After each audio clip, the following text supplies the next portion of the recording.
What's up, Internet? Welcome once again to the Free-to-Play cast, brought to you by MMOBomb.com, your home for all things free-to-play related. I'm your host, Mike Byrne, a.k.a. Magicman, and this is episode 362, and we're doing it live like we always do on Fridays, twitch.tv/MMOBomb, 1 p.m. Eastern for the Free-to-Play cast live. Then, of course, we put it up onto YouTube for those of you that can't make it, but we hope you'll try to make it sometime. Hang out and chat with us. It's always a lot of fun as we go through the show, giving chats feedback, and, of course, getting their extra weekly bombs or questions and answers of the week as we go through. We also stream Monday through Friday at 2 Eastern, some type of free-to-play game, usually myself. Sometimes Jason jumps in. Sometimes we play stuff together, so hope you'll come, follow, check it out. But today we've got some free-to-play news that changed in the last 24 hours and may have just totally changed my mind about it, and a couple other things that really aren't technically free-to-play related, but might have triggered things happening in the free-to-play world that we'll talk about. And then, of course, November just becoming huge, and now December becoming huge as far as gaming, and that's on top of 2 brand new consoles. Joining me to talk about all of it, Ms. Quinlan Bowers. What's up, Q? I'm being annoyed because the good cat is being bad and the bad cat is being good, and I don't know how to handle this. Uh-oh. We got some behavior changes.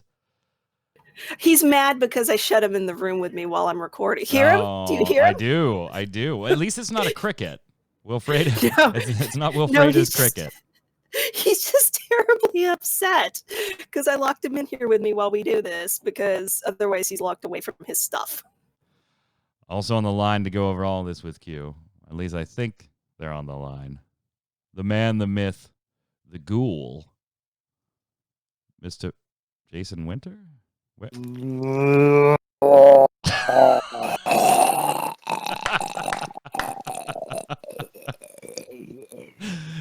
You are a scary looking dude, man. And by the way, the makeup looks good too. I was about to say, yeah, I haven't got anything on.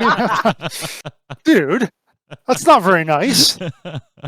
No, you look incredible. Since when are we nice? Thank you. I all credit to my makeup artist. I thought I would rep all the dead games. So we're just going to talk like WildStar and Oh, that's cool. And Star Wars Galaxies and all that stuff. So just the same as. Well, I mean, if you're more living dead, it's games that are dead that don't know they're dead that we should talk about. Like WildStar is legitimately dead. Maybe we should. So Crucible is on death's door. There we go. Yeah, maybe let's talk about some Daybreak titles or something like that. Or undead games that were dead that then kind of came back. So we'll talk about City of Heroes. Yeah, there we go. You look awesome. It's Halloween. You got the pumpkin and everything. We did some of the carving last night. I put those on Twitter. I've got this is plastic. There's no carving. And then Q and I did not dress up. We did not dress up. We're lame, Q. We're lame. You dressed up last night. I did. I did. On the relic grind. Well, yeah, you did that. I'm just, I'm a witch anyway, so Mike, you look hideous. That is a horrible makeup. I do. You look just scary as hell. Yeah. I do. I'm an EA executive. Oh, yeah, I know. Be scared, but I'm a little angry because I'm getting my ass fined right now. Speaking of that, let's slide over and get started with that news. All right. So I mentioned that there's some news going on that is not necessarily free-to-play related, but kind of impacts the free-to-play world. So I figure we'll start with that. First off, let's do one a real quick sum up of Atlas Rogues. Jason, we got a little more detail on this, but all of our predictions last week on the show were right. This is not going to be free to play, Atlas Rogues, when it's the revitalized and reborn undead, if you will. Atlas. There you go. Actually, perfect. That's perfect. Atlas Reactor. But this will probably be the last time we talk about it. You two weren't on the show, so if you had a thought or two about the game and the direction it's taking in the more PvE, co-op-y than PvP, and then ultimately your thought on it being buy to play. Yeah, I mean, admittedly, the details we got this week were just sort of like the official word that was posted by Gamigo on their site with the new website and everything. It's almost exactly mimics what they did last week. What the guy on Reddit said. It's going to be a PVE. You have to. Yeah, the city's going to do a time loop or something like that or whatever. I mean, pretty much the same kind of information. In terms of my thoughts on it, it sounded kind of neat, but just the general, having played Atlas Reactor originally and having been sort of meh about it back then, I don't know that it's something I would have gotten into super heavily. Would have checked it out probably if it was free to play, but if I'm going to have to pay for it, that's definitely going to be probably a no-go for me. Yeah, but Q, I can understand that, but Q, I feel like this is going to be like a $14.99, $19.99 special. Oh, right? yeah. It's not $60, I hope, God. You never know these days. Yeah, but I would imagine it would be like max $20. Well, but founders packs and all that jazz, right? That run upwards of like $120 or whatever the hell. Yeah, they've decided to come up with. So there is that. Well, Troy will definitely be checking it out, so I'm sure that we'll have the ability to get some opinions on the game once it's released, even though it's not free to play. We'll kind of cover it in like a comparison, maybe on a free to play cast. So, yeah, that one not free to play, and we kind of anticipated that. In bigger news on the not free to play impacting the free to play world, we all were introduced this week to Cyberpunk 2077 being delayed from November into December, when they swore after the previous delays to multiple people on Twitter. You could just lock this. Twit it. It's combination of Twitter and Reddit. Twit.com. Made them think, this is permanent, and here we go again, another 21-day delay. And we're not going to go into really the rationale behind it. It was they needed a little more time on the patch, the 0 day or day 0 patch and stuff like that. And that really doesn't apply to us. And there's a lot of people unhappy about it. Stop sending death threats. That's dumb. It's a video game, for God's sakes. Anyway, what it does impact on the free-to-play world is some titles that we're kind of looking at early to mid-December as potential releases, including Path of Exile's next big expansion, which, as we know on a monetary front, yes, the game is free to play, but the big expansions and the start of new leagues does come with, different founders packs and different packages that people can buy. So it is a nice sales point for the team at Grinding Gear Games. Now, they initially announced through just a very brief forum post from Chris Wilson at the team that they didn't want players to have to choose between one or the other, and so they were backing their expansion out till January. They didn't give any date. They just said it'll be in January. We'll have more information. We don't want to force players into a position to choose. And this rang hollow for quite a few people on the forums that are infinitely more ingrained in the Path of Exile experience than I personally am. It rang a little hollow for me. Now, and I did an MMO Thoughts episode on this, Jason, where I went in depth on why I thought this was a terrible call. It's just an absolutely terrible call to get out of the way of another game. Not only for some reasons I detailed, and I'm sure maybe you shared them or some of them, and you're going to talk about them as well, but it also kind of sets a bad precedent for your game. Like, how big does a game have to be before you as a Path of Exile player have to worry about it potentially impacting your game's release schedule? And for a few other reasons as well. First off, before we get to how this story changed in the last 12 to 15 hours, I want to get your initial reaction. Were you kind of on the same page as the thoughts I expressed in the MMO Thoughts video? Were you on the other side of the fence? Jason, where did you fall on this initial decision, not including Chris Wilson's forum post from late last night? Like I said in the initial write-up I did, when I first saw the news tweeted out, I thought it was a parody, like The Onion or something kind of thing. I actually saw it was on Path of Exile's, their actual Twitter. I was like, oh, they've done April Fool jokes before. Maybe this is just another one they're doing, ha ha ha, whatever. And I read it and I'm like, no, I think they're serious about this. What the heck? And yeah, I was like, my thought was, okay, they said they aren't going to delay the next expansion, so it's still going to be instead of 3 months and 3 months, it's going to be basically 4 months and 2 months. So I'm thinking, okay, but What you could have done is still released in that it when it initial would've. post, though, they said this won't delay development, but it may change the release schedule. So they did put it out there in that first post that we're still following the same development cycle. You know, we're you're right. Going to use these extra days not to do anything. We're done. We're going to be ready to go by mid-December. We're just not going to launch it yet. So from December till launch in January, we're going to work on 3.14, I think, or 3.14 is the next one. Is the next one. Yeah. We're just going to keep moving in that same development cycle. Okay. But they did say, hey, this might impact the release windows, because I can't imagine them shortening one league by a month just to stay on that same schedule. So that totally made sense. Even so, it did seem to me a little iffy because as big as Cyberpunk is going to be, I don't think every single player is going to be in it. I think there's going to be at least a bit of an overlap, but not so complete as to just completely gut the 313 league. And I just like so some people are going to get to it a little later, and if you are going to have a full 3 months or whatever afterwards anyway. What's the difference? Yeah. So you don't get everything right away. It's going to be delayed a little bit for some people. Other people are going to be like, the people who are going to know life Cyberpunk are going to be done within like a week anyway. So it's like, great. So they have to wait an extra week maybe before they get the Path of Exile. So yeah, it did not go over well with me in the initial. And we got to be clear here for those watching that already know what happened with Chris Wilson and a follow-up post. These are our initial thoughts. These were the initial thoughts I expressed in my MMO Thoughts episode. I'll let you know in a few minutes whether I'm still in that same position or maybe I think a little bit differently. Q, there is no doubt that Cyberpunk is going to be huge. You cannot possibly at this point underestimate how big, even though I got accused of it on Twitter, underestimate how big that game is going to be.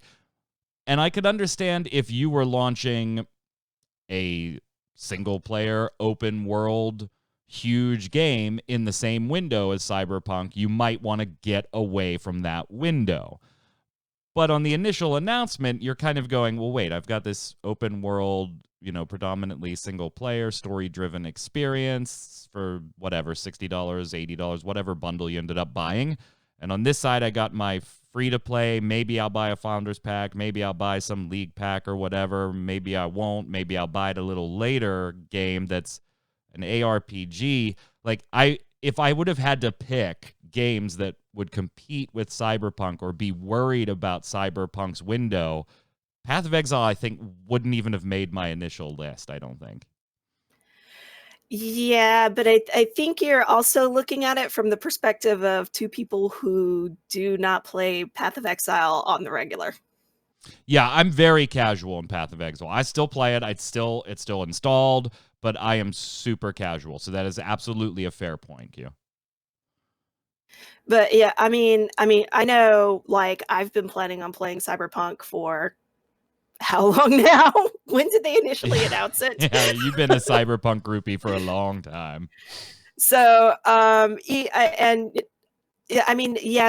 got it's kind of like, the groups of people who are boycotting it or whatever at this point for varying reasons, not just crunch and all that jazz, but lots of reasons. But the Path of Exile crowd, I mean, that particular game does kind of hinge on competitiveness. So that's, and then there's people like me who just go in and just play and, I ignore everything, but there's so much competitiveness in Path of Exile that they really build the game around that. Yeah. And not having everybody there to compete against each other is probably not great.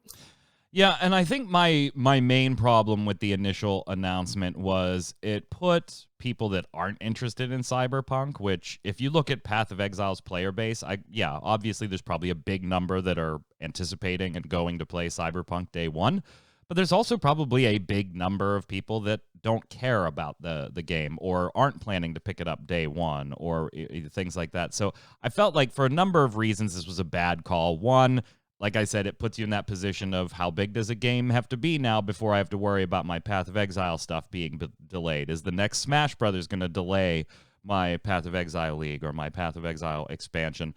That type of mentality doesn't sit well. What about the players that aren't interested in Cyberpunk? look, if you were going to delay this from December to, this was my, I had, obviously, you got to think financially that this probably was a factor too. Okay, if you're worried about launching it in December because people maybe don't want to spend the money on the packs, but you're confident they'll spend it in January, well, now you've just moved all of your dollars from December to January. So if you're okay with moving all of your dollars, why not launch it in December and get some of the dollars and hope to recoup the rest of the dollars in January like planned? So those were some of my, and I gave a lot more. Check out the video, the MMO Thoughts video on that. I did bring up, of course, the crunch. I brought it up in the context of, as being a business, I know there's a difference between overtime and crunch. I know that some people view CD Projekt Red in a different light as far as what they're doing, what they're allowed to do by law. Maybe it's crunch, maybe it's not crunch. We've heard stories that say it is crunch from inside. Maybe you don't have a horse in that race with that particular company. Let's set that aside. But we do need to acknowledge that either way, they are getting lambasted in the press right now for that. So that is something to consider with a delay here as well. So, yeah, I don't know. Path of Exile, I thought it was a terrible call. I just thought it was a terrible call for a lot of reasons. It's a 17-minute video, for crying out loud. Granted, 6 of it is explaining the Cyberpunk situation so that we can get up to the Path of Exile. So the Path of Exile is like 11 minutes of it. Then, last night, I think it should be pointed out here, Jason, and I did say this in MMO Thoughts, too. Chris Wilson, as far as our interactions with him, has a remarkable track record. All of Grinding Gear Games does. And I pointed this out, that although this statement feels a little hollow to me in the, we didn't want players to have to choose, that maybe that was like 18 on the list of why you made this call. And if you needed more time for development, which is what it kind of sounded to players like it was saying, then just say you needed another month. Most people would have been okay with that. Don't use Cyberpunk as the excuse. And that was in their forum threads quite a bit. But in the video, I did give a shout out that I'm going to give Chris Wilson the benefit of the doubt because he has earned it with us.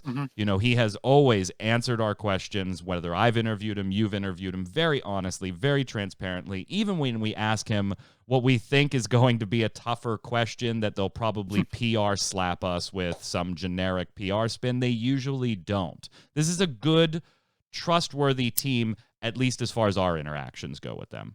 Yeah, I wasn't on board with the notion that they needed more time for the expansion. I didn't think that was it. Because, for that exact reason, that because we always have had a good relationship with him, he answers our questions. Sometimes I even just message him on Discord or Skype, ask for something quick, and he'll answer it for us. So, yeah, I didn't think that was an issue, and I agree that they've been... I didn't think so either, but I did acknowledge I could understand why players might think that could be the case. Yeah, I'm normally pretty skeptical about game companies giving out their reasons for whatever, but I was pretty much willing to believe him on that front at least. Although there will be something else that we'll get to in a moment here that I will ding him on when we get to talking about it. Well, let's talk about it now, because the whole story changed about 15 hours or so ago when Chris Wilson, instead of putting a 8-sentence post up on the forums, put a 15-paragraph post up on the forums explaining their reasoning behind the 313 delay. And I went through it and I was like, holy shit, it's like he watched my video. I mean, he just pings like all of the different things that I expressed a concern about. I mean, he just boom, boom, boom, boom, boom, boom, boom. So I can't be the only one that was expressing some of these opinions then if they got pinged this way. I went back to the MMO Thoughts episode, by the way, and pinned a comment about this and a link to this as the top comment so that viewers of that show have a chance to check that out, too, since it happened after that show, a day after that show was posted. So, and I'm not going to read this whole thing, but I think there are a few that we do need to touch on. Jason, I'll let you go first on a few that you want to point out in particular. Excuse me. I had to burp. That's why I was throwing it to you.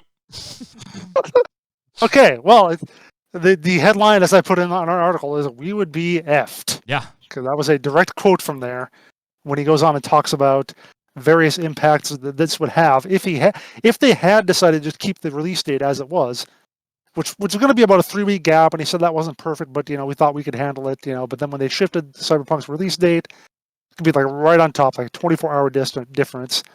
And he explained a lot of the things you were talking about, how it's so competitive early on, how people want to get in there and go right away, and that would be an issue that they would have because they had something else about a year and a half ago, releasing a league right on top, or I guess maybe like a week or two different from when WoW Classic came out. And that, if you look at the Steam numbers for one thing, you can see that it was a much bigger bump. They usually get that big bump when they have an expansion. But for that one, for Blight, it was a lot worse. And he attributed that to being right on top of Classic. Although I thought, if I recall correctly, I thought I'm hearing people say that Blight wasn't that great as a league just in terms of gameplay, but whatever, we'll see. Maybe that's true, maybe not. But he talked about how it was really bad for the company, really bad financially, among other things. So they wanted to avoid that for this one. So when they heard about that, they made the difficult decision to actually push it ahead a full month instead of trying to compete with Cyberpunk and having possibly another situation just like with Blight and World of Warcraft, where they would have to. What were the words he said? It was a bit of a disaster. He said that's what it was back when they did it with World of Warcraft. So, and a massively negative impact. Those are the other quote he put out from there. So. Yeah. He thought this was the best way to get around that. Yeah, he does get very candid in this post. Now, whether you agree or like these reasonings is a totally different story. The forums are already ablaze with people that agree and thank them for the transparency, and people that are like, wow, you delayed it because of streamers. Thanks. Because they do talk about day one being very important to your point, Q, in this exact type of game. Go out and get the gear and be able to brag about it to your friends because you got it earlier than they got it type approach. How serious League players take League on day one. And historically, if they get in on day 3 or week 3 or so, they don't take it as seriously, both playing it and financially supporting it. So it is very, very candid. Now, whether you like the reasons or not, totally different story, Q. Yeah, and I mean, one of the things, like, he's basically being really honest here and saying part of the reason we make the game, aside from wanting to make the game, is we want to make money off of it. And we've discovered that if everybody doesn't come in and play at the beginning, we're not really making money off of it. So even to your point where you were like, well, wouldn't it be better to make some of the money now and then maybe recoup it later? The fact that he's pointing out is they're not going to recoup the money from the people who come into the league later, because the whole competitive scene is pretty much over for it. There's no point in investing the money and everything else into it. And I can say, honestly, as one of those people who pops in and plays here and there, I really don't throw cash at it a lot. I mean, I look at the cool stuff like the wings and everything else, and I'm like, I kind of want that. But then I stop and think, is it really worth me paying that much money to get something like that when I'm not even in here that much? So the same thing happens for people who are like, well, I was busy doing this other stuff. I didn't come in and do the things. There's really no point in me throwing cash at this particular league at this point. Yeah, and Jason, you mentioned they do break down. We'll go a couple weeks early. Okay, then we sacrifice on QA time that we had planned, and we keep getting dinged right now for maybe not having as much QA as fans think we should. So that's not an option. Let's go a couple of weeks later. Well, then, bam, slap. You're on Christmas week there, basically, with people on holidays and taking vacations and being with family and things like that.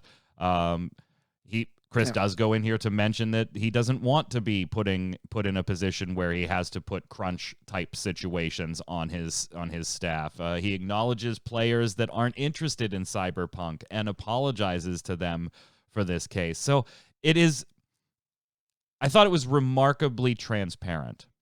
Now, it does break down to, you can kind of put to bed the argument that the expansion wasn't ready if that was something you thought to begin with. That kind of gets put to bed here. I think there is an argument to be made as just a general fan for maybe being a little pissed at how revenue / advertising / streaming the decision was, because it does seem to hinge on that a little bit. Not that I'm saying I don't understand that being a business, but if you're just a casual fan, you could say, oh, well, I'm getting this delayed because you're worried streamers aren't going to stream it and advertise the new league, which is comments you're seeing in the forums. It's a great post. It is absolutely refreshing to see it. Again, whether or not you agree with the arguments and the points there doesn't matter. I love this level of transparency. It's why I love working with Grinding Gear Games, and Chris in particular. Just the staff there is always very responsible. I'm glad they took this step. I think it should have been the first post, though, Jason. Mm-hmm. It would have saved. Yeah. There is an aspect that this comes off as damage control a little bit, and it wouldn't come off that way if it would have been the first post. Yeah, because what they say in the first was, and this is the one point where I'm going to sort of nick him for not being as honest as he could have. And this is something every company does. Whenever a company has to do something unpopular, why do they say they're doing it? It's for the fans. It's for our players. EA it's argued that in court, that. which we'll get to in a second. Sure, exactly. But why does any company make any decision? Money. That's what it was. It wasn't for the fans. It wasn't for the players. Which isn't a not understandable thing from our perspective. As he laid out, which again, to his credit, he actually talked about the financial part of it, which again, no company ever does. They never even follow up and say it's for the money or whatever. But the fact that he did that is good. Maybe it should have been done earlier, but yeah, that's the one point I'll sort of ding him on. So here's the thing, Q. Does it change your mind? Like, do you think it was the right call for Path of Exile and Grinding Gear Games, or still, are you on the it's a terrible call situation? And then I have one more question. I was never on the terrible call. No, situation. I know you weren't. I knew they had. I mean, I really didn't. I wasn't fussed about it either way because, like I said, I'm not one of those day one players, so it didn't bother me. I would hop in and play it whenever I felt like playing it. But at the same time, I do look at it from I figured there was. I know that Cyberpunk is going to be big, no matter what the problems it is having. The CD Projekt Red is having are. Because people have just been waiting on it for so long that it's like this big ass white whale that we finally have to get it, right? Right. So it's just kind of sitting there and looming over everything. And I understand from the perspective of, and I get it. I know players just want their games for their games. They want the thing to be able to enjoy, and they really don't want to think about the monetary situation all the time. But at the end of the day, video games for these companies are for them to make money. If they don't make money, they can't continue making the games. So, I mean, it's as much as you hate it just, I figured there was, okay, for the fans, whatever. I kind of get it. We don't want you to have to make a choice, because if you make the choice, we're going to lose. And that is one of the number one comments I'm seeing in response to this thread, Q, is exactly that point. I think you're dead on. So you're telling us as players, you A, either don't have confidence in the game, or B, don't have confidence in us as players to choose Path of Exile over other titles. That's leaving a little bit of a bad taste in some people's mouths on this forum thread. Yeah, I can kind of see where that would be coming from, but I mean, there's also, and we know this from decades of playing video games, right? It wasn't as bad back in the day when you just had your console at home, but especially when everything started going online, there's that whole fear of missing out thing. Like, you want to be the early adopters and everything else. I mean, hell, we even did it with, crap like Twitter and Facebook. Ooh, look, we're the first people on this stuff. It's just it's built into us to be that way. And with a game like Cyberpunk or, any of these massive AAA games that everybody's going to be playing, unless you are dead ass not interested in it, or you're just cheap and you want to hold out until it goes on sale, right? You were there. Jason, you were there. You couldn't see it because I had a camera shot on Cube, and Jason raised his hand. Well, and it's a fair point. I'm kind of the same way. There are very few games I will throw money at the first day because I'm a broke ass bitch. I know this. So Mike doesn't pay me enough. Yeah, I mean, but like I said, it's just one of those things. They know that that people are gonna be like, I gotta be out there and be in this first because everybody else says, and I don't want the story spoiled for me, and I don't want this, and I don't want that, and I don't want to miss it. So there is a choice to be made. Jason, I got to say that I think this does change my mind. That maybe it's not a terrible idea. Like, this is really dumb and terrible. I don't know. Obviously, I don't have access to their data, as much data as they probably have. I think the Blight compared to World of Warcraft Classic, that might not be the best comparison to use, given that Blight wasn't all that well received generally anyway. Maybe I'm wrong. I don't have access to that data, but I do think this pushes me more towards at least understanding why they made this call. If still not 100% on board with the call, I'm closer to being on board with the call than I was 2 days ago when I made the MMO Thoughts episode. What about you? Yeah, I mean, the fact that he does have a data point to go by, as opposed to just making the decision, all willy-nilly without anything else to go on, makes me feel a little better about it. I maybe question the methodology of it. What was the reason for Blight being so down? Was it that, or was it the other thing? I don't know, but I feel a little better about it. One of the points I made in the video was, if this was really ready to go, then why wasn't there also a date given for January in the original post? Chris does mention that too. That leaves January 8th or 15th as valid launch dates. As explained before, hitting a weekend is critical, and most of the team will be back by the 15th, so that's the date we're likely to announce. I mean, it literally just went through my video and was picking it apart, and I wouldn't have had it any other way, but this clearly shows I wasn't the only one that had those thoughts, because I'm sure Grinding Gear Games isn't sitting there watching every Mike Byrne video. Here's the big question though. Hold on, we spent a lot of time on this. I don't want to interrupt. Can you make it quick, Q? Yeah, I was just going to say, I did see though that with the discussion of them pushing all the other stuff back, one thing he did mention is that this actually gives them time for two things: one, proper marketing showing the real stuff, but two, actually using the alpha test server for what it's intended for.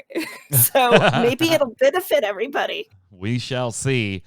The big question, Guardian, you kind of already alluded to it in chat. I told you I had one more question. Cyberpunk has been delayed 3 times now. 3 times. What happens if this is delayed again into, I don't know, let's say January, Jason? Just to pick a month at random. I don't see them putting it past Christmas, though, because that is always the big, huge thing. Nobody ever wants to have their game launch. They want to have all their games. This is why no games release in January. No, I don't think Cyberpunk will do it either for that exact same reason. But if you're grinding gear, you've got to go, well, what if they do? And what if you're grinding gear? Do you delay at that point, I think, is more my question than do you think Cyberpunk will delay again? Path of Exile 2 comes out before 3.13. I don't know. At that point. Cute. I don't know. I don't know if Chris Wilson's ever going to see this. But if Chris Wilson ever sees this, I'm going to get an email that says, "Why did you say that out loud? Don't say that. Don't." I'll send him a link to the VOD. I just see all kinds of grinding gear employees with fingers crossed. Don't delay that damn thing again. Well, I mean, then they owned by Tencent, so finances are gonna play maybe more of a factor than grinding gear by itself might have liked to have had happen. I don't know. Very quickly here, other not free-to-play news. EA is getting slammed with a 10 million euro fine from the Netherlands. And apparently, they actually got this fine a little while ago. But it wasn't allowed to be made public because not only was EA fighting to say that this fine could not be levied on them for loot boxes, particularly in the FIFA series, but in about 10 different titles were specifically named. FIFA was the marquee one. But they were also fighting to make sure that the disclosure of this fine would not be made public. Well, Netherlands courts ruled and said, you guys are out of your damn minds. Arguments that you are making make no sense. And yeah, the gambling, you are breaking what we deem to be our gambling rules. Fix it, or you're going to be paying a fine. Now, they are breaking up the fine. It's going to be 500,000 euro per week until they recoup 10 million euro. 5 million for one charge for EA, and 5 million for very specific to the Netherlands area. EA, division. So lots of money, and they got a week to fix things. Of course, EA is appealing this. They didn't want it made public. They were, Jason, that they made arguments that you're taking away the fun for players because lots of people like those FIFA Ultimate packs, and we don't want this to be made public because it damages our reputation. No shit, you broke the law. You broke their laws. Like, if I murder somebody, I'm gonna be in the paper. I can't go to the court and say that damages my reputation. You can't put that in the paper. And all kinds of other arguments that the judges just shot down. 10 million euro fine. Yeah. Will it change anywhere else? I don't know. Belgium's already hit him. Now the Netherlands has hit him.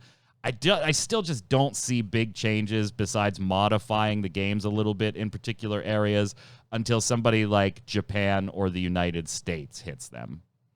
Yeah, the best one was that they thought that restricting this violated EA's rights to property and freedom of expression.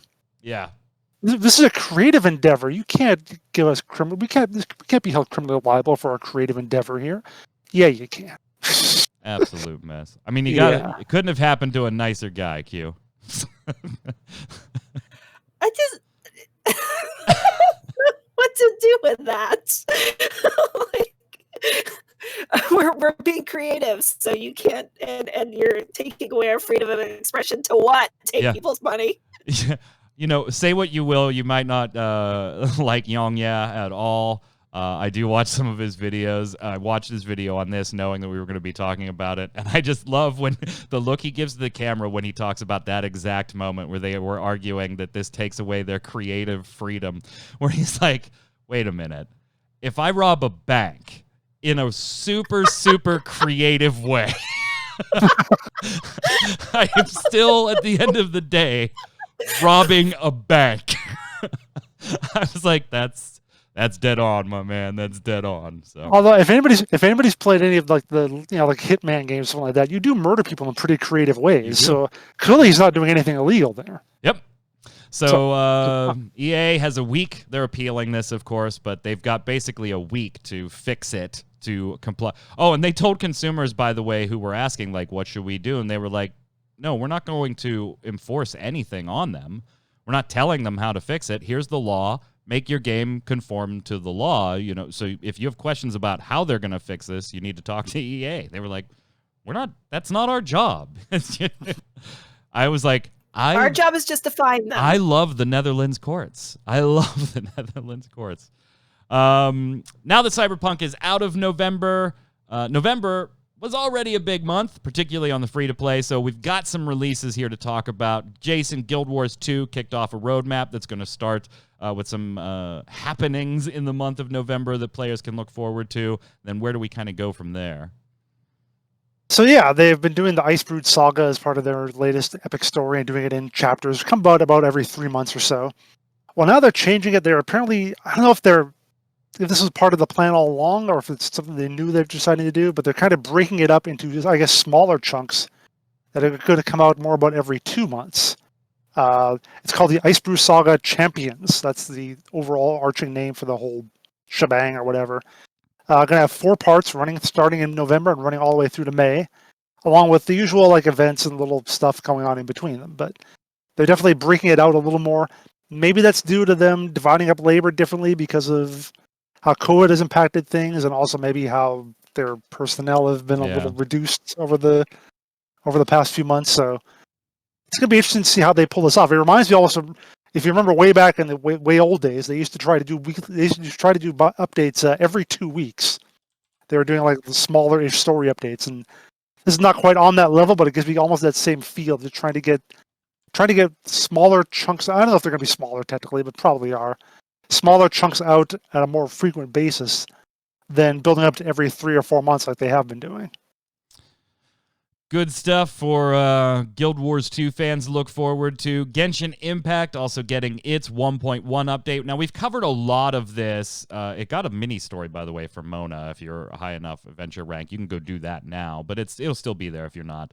1.1 adding a lot of new content, not the necessarily the new zone and everything that will come in 1.2, but is getting an event and some additional content there. We've already covered most of what was being revealed there, but we've got more information that came in today we'll be putting up on the site, Q, where we're getting maybe a little more than we anticipated there with like some faction reps, or city reputation grinding type stuff and some additional features in 1.1 that we hadn't seen revealed until now. Yeah, they are doing a new per city reputation system, and that will basically allow the traveler to build up their reputation in each region and of course get goodies for doing so, because that's kind of the point, is the getting of the goodies. And then they're also adding 4 new playable characters. One I'm very excited about, actually, because I just liked meeting him in game. So you're getting Child and 3 others as well. 2, the Child and another one are like 5 stars, and then there's 2 4 stars, and then there's like they're also adding a 4 star of I forget who, but somebody that we already have. So they're just adding plenty of stuff. But yeah, this doesn't really have it's a they've mentioned that the in-game stuff, but it doesn't have like the new region and all of that as far as the press release. That's still planned for 1.2, but at least this patch is shaping up to be a little bigger than originally it was looking like. That comes out November 11th for you Genshin Impact fans. Then on November 10th, the day before, we have Destiny 2 Beyond Light launching, which I totally have forgotten about over the past 2 weeks, but can't wait for it to come out, where Beyond Light, we start messing with stasis and the dark, and there was a 15-minute video documentary the team put out, which was really cool.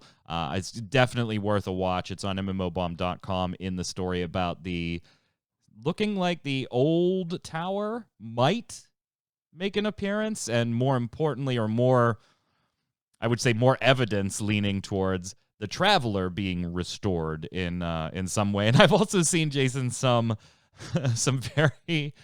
very Jason Winter. Yeah, they're just doing that because a destroyed Traveler on marketing merchandise looks terrible.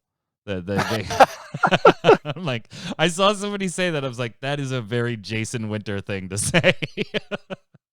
The Traveler just has some chunks taken out of it, wasn't totally destroyed.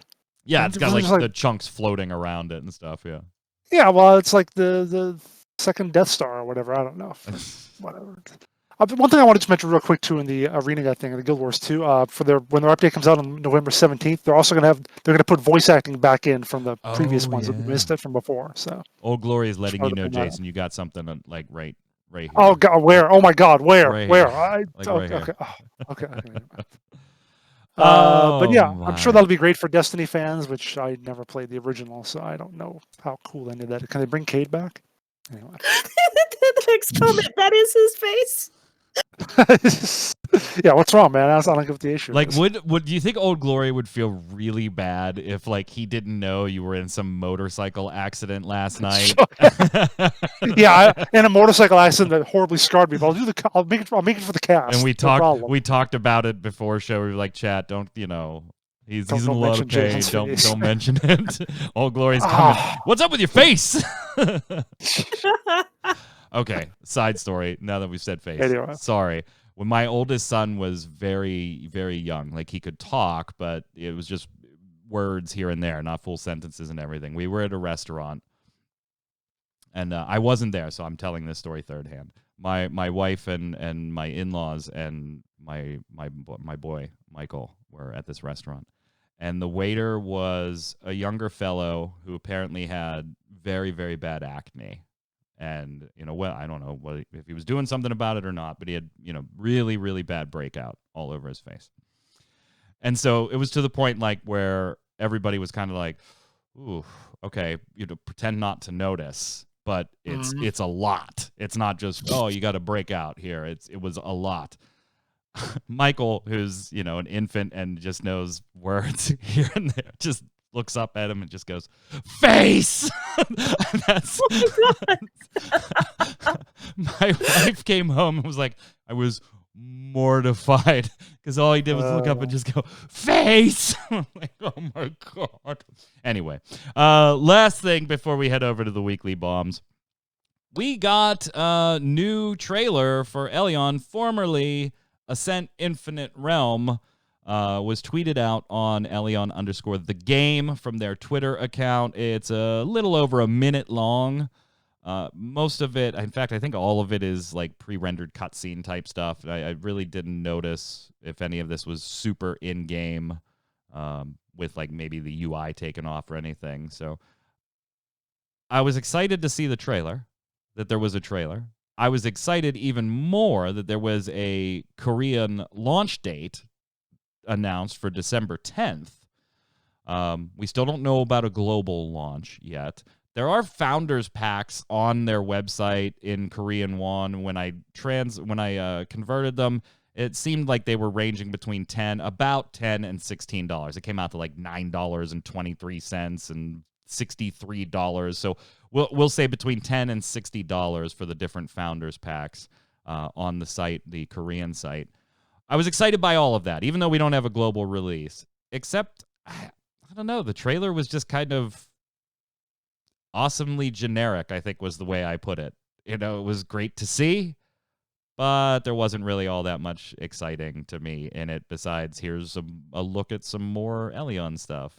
Q, you and I have been looking at this one a little more eagerly than Jason has, so we'll go to you first on it. Did you kind of feel the same way? The trailer was like, that was nice, but okay. I was paying attention to this? Yeah, when it was Ascent Infinite Realm, you and I were looking because it's you forgot it was that one. I forgot it was that one. Yeah. And then I didn't even look at the trailer because I was just like, whatever, I don't even know what this is. I don't care. Wow. I forgot. So you didn't watch the trailer. So I was just like, I don't know what this is, but whatever. All right. Jason, your take. You might want to watch it considering that you and I were interested in an Air Ascent Infinite Realm because Elyon is the new name for that. We talked about that on this cast too and the dumb name change, but whatever. Jason, I think you kind of agreed with me though when we were talking behind the scenes. There was like, yeah, nice trailer with nothing really going on in it. Why are you asking me about this? Shouldn't you be asking Troy? I mean, we're talking about Bless, aren't we? No. No, I mean, don't say no, that. It's not. It looks like it. It looks like a generic Korean MMO right now. So yeah, it's. Don't. Say Your question. that. Your question in the show notes was still excited, and my answer is no. No, guys, it's not shocking that I don't care. It's just I'm dumb. It is Flesh shocking. unleashed the blessing or something. I don't know. It is shocking when Q doesn't care about a game she used to care about and has no real reason not care about it anymore. All right, let's slide over to the weekly bombs, get out of this mess. Remember, if you need to brush up on your weekly bombs, a dub bomb is something good, an A bomb is something bad. And it could be in the world of free-to-play gaming in general, or just life in general, whatever. We don't care. I'm going to give an A-bomb to games that really haven't earned the right to have classic servers. Like, I think there should be a bar for establishing classic servers. I don't know what the bar would be, but I've seen some really dumb ones. This comes off of Ion Korea getting a classic server. And while I'm not particularly pointing at Ion saying they don't deserve one, particularly in Korea, the game still does very, very well. So maybe there it does. I don't think it would here, and that's why I think we're not going to get a classic server here. But it made me think of other games that I've seen get classic servers that they never really earn them. I feel like you got to earn a classic server. So A-bomb to those types of games. Go ahead, Q. Just to point out, I would probably play the Ion Classic server. I wouldn't. Just because I wouldn't. of everything they sucked out of the new game, and then maybe they would actually redivide the regions because half of what they screwed up was throwing Brazil in with everybody else. I think you're forgetting what a terrible grind the classic was. Oh God. It never really bothered me. Ugh. I honestly enjoyed because I didn't feel like I was grinding. There was enough going on. I just didn't feel like it. I'm just going to go ahead and give an A-bomb to myself for apparently just being really dumb today. I'm so mad at myself now. Old Glory wants a Bless Online classic. Oh. Would that be the first of like 7 Russian launches? Is that what the classic servers would be? Go ahead, Jason. That'll launch alongside Final Fantasy 14 1.0 Right. classic. Go ahead, Jason. Yeah, Q. If you're saying you're the brainless one, I'm supposed to be the zombie here, so I don't know what I don't know who's doing it worse.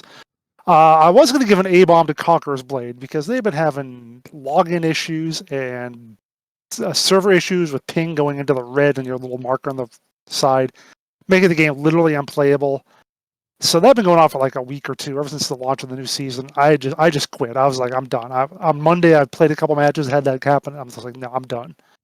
And I think yesterday they posted on their Twitter and said, hey, we fixed everything, all the stuff we've been having issues with. So I guess dub bomb to them for actually getting to it finally. I'm still going to take a little bit of a break at least, but maybe it's not on my take 6 months before I check it out again list, because I was getting pretty close to that. So A-bomb and dub bomb to Conqueror's Blade, I guess. All right, a split bomb here. From the viewers, Martin W. Martin actually put quite a bit more than I'm going to read here, so check it out in the comments on last week's Freedom. I've condensed this to just a couple of what I thought were the more unique points. So apologies, Martin. Martin W. Why I love what Gamigo did with Atlas Reactor. It is good that they're implementing in a PvE base. It also makes it possible to use it as a single-player mode. Why? 1, because it eases new players into the game without consequences or toxicity. 2, you avoid any problems with matchmaking. 3, players are more motivated and less pressured to stay in the game to unlock characters and therefore skins, which gives a bigger chance to make more money. 4, to make it more of a PvE game gives the chance of implementing more characters without breaking the game so much because it's PvE, not that other teams could dominate with those characters too much. And then this could then grow the player base, which could then lead back to having PvP or even esport potential. And like I said, Martin made many, many other great points on why they liked that transition to a more PvE-centric game. Check it out in the comments on last week's episode. Go ahead, Jason. James Esparza says, hey man, long-time viewer. Yeah, I remember you. Yeah, sure. Been around. If you ever need an extra host, I got you during lockdown, lol. On another note, I love and miss Atlas Reactor. Can't wait for it to come back. Hope it's not too much different. Well, if you love Atlas Reactor, though, you can't be on the show. Screw that. You're out.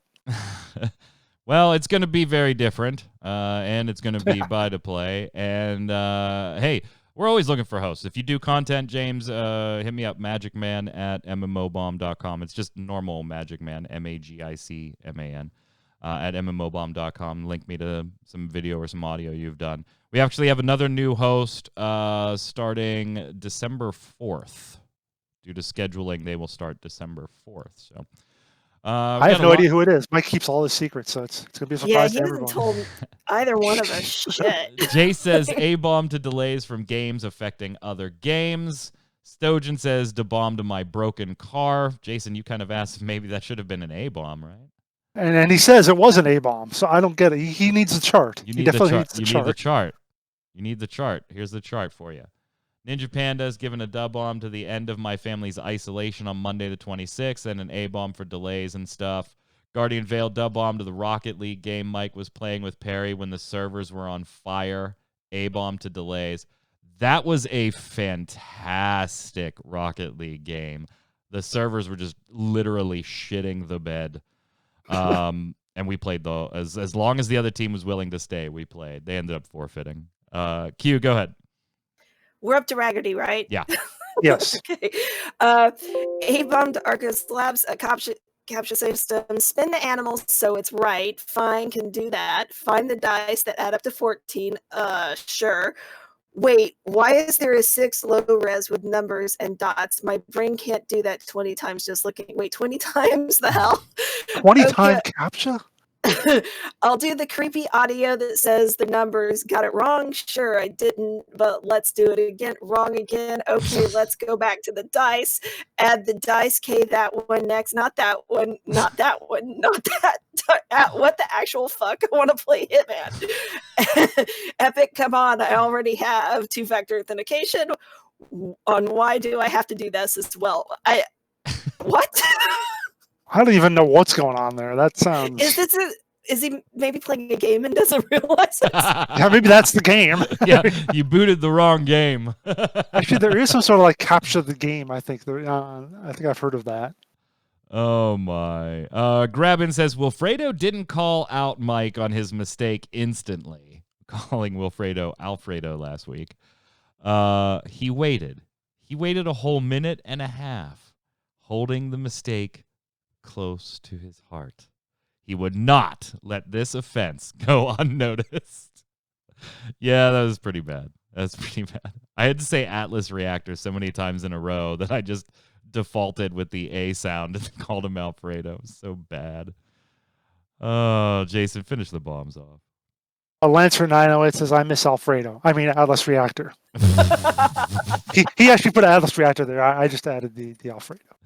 Question of the week last week. It was that time of year again. Holiday events all coming up. What is your favorite in-game holiday event ever and why? I ask this at least once a year. Opie says, to this day, WildStar had the best event. The Halloween event, the dungeon where you walked around in darkness with a flashlight. Best event in any MMORPG. So sad the game is no more.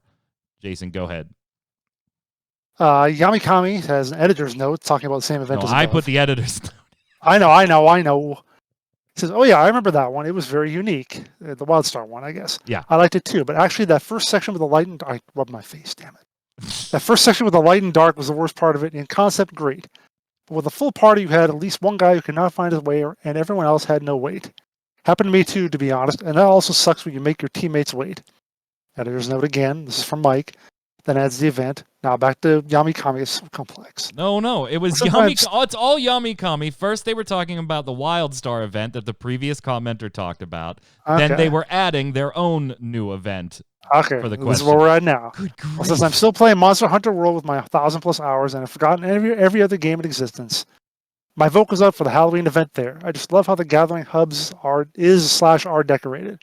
Also, Demon Ladies. Also, Gothic Lolita Ladies. Okay, Yamikami, good for you. I got to give it to either Final Fantasy XIV's Halloween event, which we didn't get this year due to COVID, but I always like running the like haunted house type thing that they have going on there, or Secret World Q, and Secret their Halloween World's events. Christmas event. Oh yeah, Where you're hunting Santa and you have to do all the little like figure out the music and all of that. Yeah, Secret World's Christmas event. Interesting. I've never checked that out. I'll have to try it this year. It is great. Well, they did. Did they do it last year? I feel like they dropped that portion. No clue. I actually really like the Lord of the Rings Online's Holidays event. They did the Halloween one where you have to go in like a haunted burrow that apparently Bilbo secretly constructed under Bag End and it teleports you around and so forth. So that's pretty neat. So. Jason, Chad is saying that you need some lunch. Go have some brains. Question of the week. I'm actually sucking liquid brains through the straw here. The dumb of ass is spreading. Question of the week this week. What are your thoughts on Elyon? Will it succeed or will it pull another Bless Online? Will it be hyped and anticipated and then crash and burn? Is it going to be just an average MMORPG? Is it going to be something special? What do you think, and are you looking forward to it? Let us know in the comments below. While you're there, don't forget to give us your weekly bombs. Dub bomb for something good, A bomb for something bad in the world of free-to-play gaming or the world in general if you just want to talk to us. If you have a question for the panel, put it down there. We'll bring it to next week's show and ask our hosts. Until then, Q, where can everybody find you? Hanging out on Twitter at Quitland. Jason. Find me on Twitter at Winter Formal, streaming at twitch.tv/Jason Winter, and in a graveyard plot near you. Bye. I'm Mike Byrne. You can follow me personally right there at magicman1, but more importantly, follow at MMO Bomb so we can tweet at you all the latest news, articles, first look videos, MMO thoughts, giveaways, and so much more. Until next week, gang, stay safe. We'll see you on the servers.